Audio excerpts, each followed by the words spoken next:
Episode 1. The First Morning.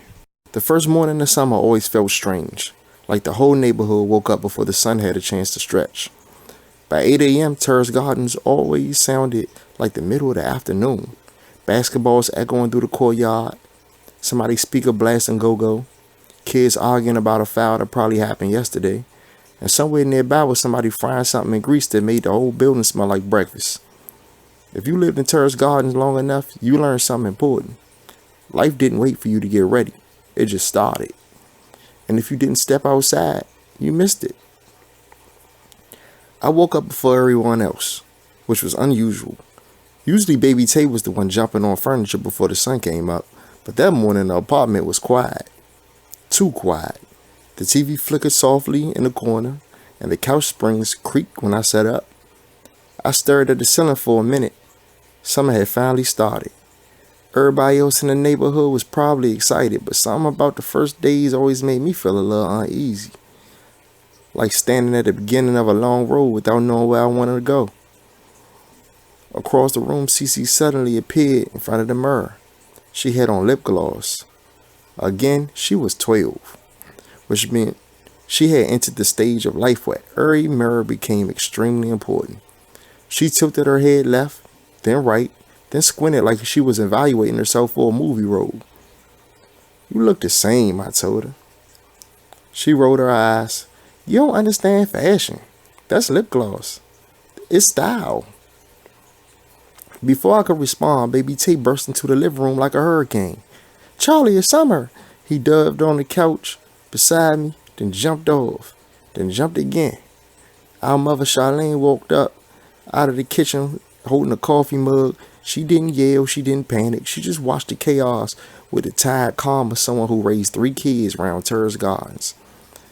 "Baby Tay," she said quietly, "if you break something in this house today," he froze, "I'm going to break something on you tomorrow." He nodded respectfully. "Fair." Then continued jumping.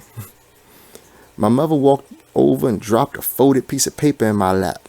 "Here." I opened it. It said, "Summer rules. Number 1, watch your brother. Number 2, watch your sister. Number 3, don't embarrass me outside. Number 4, read something every day. Number 5, home before streetlights." I looked up. "You wrote this like a contract." "Well, don't break it like a contract." Before she noticed the notebook beside me, she said, "Hey, you still writing in that thing?" I said, "A little." She nodded. "Good." Then she said something she probably thought was casual, but it stuck with me. "You think too much. One day, that might actually help you." Then she left for work. By the time I stepped outside, the courtyard had fully woken up. Jose, the maintenance man, was already fixing something that had probably been broke since 1997. Miss Bernice had her apartment door open, selling candy like a one-woman convenience store. Miss Sheila stood near the community center, talking loudly on her phone while simultaneously directing 3 kids to pick up trash. And Otto leaned against the shopping cart like he owned the place. He spotted me immediately. "Charlie." I sighed. "What?" "You got $2? "No." "What about $1? "No." He reached into his cart and pulled out a VCR. "You want to buy this?" "Man, why do you have a VCR outside?" "Vintage electronics." Jose walked by shaking his head. "Nato, stop trying to scam children. I'm an entrepreneur." My friends were already on the steps. Dre was punching the air. JoJo was counting change. Peanut was throwing rocks at a stop sign. "Charlie," Dre yelled, "you late. We already outside." JoJo looked up. "I got a business plan." "That's dangerous," I said. "We sell snacks at the basketball court. That's already a store. We charge more."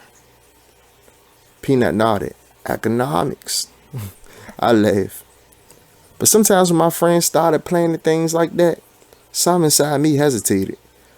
Like my mind was standing somewhere else, watching everything happen. Not judging, just observing. Like I knew my life wasn't supposed to follow the same script. I just didn't know what script I was supposed to follow instead. That's when a bass hit. Deep bass. Everybody turned. A candy green 96 Impala rolled slowly into the parking lot. Chrome spinners spinning in the sunlight. Manny stepped out the driver's seat. Malik stepped out the passenger side. Manny looked like success. Malik looked like discipline. Together, they looked like the future Dre and JoJo imagined for themselves. Everybody noticed when they walked by, even me. But something about that life always made me feel like an observer instead of a participant. Not better, just different. Later that afternoon, I sat on the steps watching everything happen. Kids running, people arguing, music playing, life moving fast in every direction. Sometimes I wonder why I felt like I was supposed to be somewhere else, not physically, just purpose-wise. Like everybody else had a lane, and I was still standing in the parking lot trying to find mine. That night I opened my notebook and wrote something that surprised even me. My journal. I wrote, some people grew up learning how to survive. Some people grew up learning how to hustle. Some people grew up learning how to fight. But sometimes God put a different kind of mind in these places like this. And the hardest part about that is not knowing why. Maybe the reason I don't fit in certain things is because I'm not supposed to.